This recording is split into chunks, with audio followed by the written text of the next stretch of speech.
Hello everyone, আমি মুনমুন। আমি blog করছি রাজস্থান থেকে। গুড মর্নিং সবাইকে।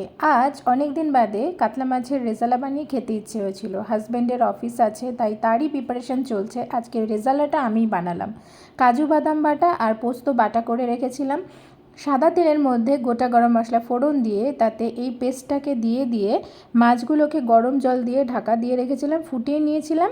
তারপরে গরম মশলা, মানে এরকম গুঁড়ো গরম মশলা, কেওড়া বাটার আর একটু ঘি ছড়িয়ে আমি এটা নামিয়ে নিয়েছি। আর হ্যাঁ, সেটার সাথে কিন্তু টক দইও অ্যাড করা আছে অল্প, 1 টেবিল স্পুন মতো।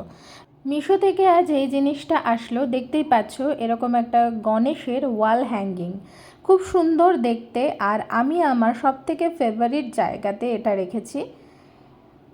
দেখে নাও কি সুন্দর লাগছে দেখতে। আমার কিন্তু এরকম সাজিয়ে রাখতে ঘর ভীষণ ভালো লাগে। যাই হোক, আজকের মতো টাটা। চ্যানেলটা সাবস্ক্রাইব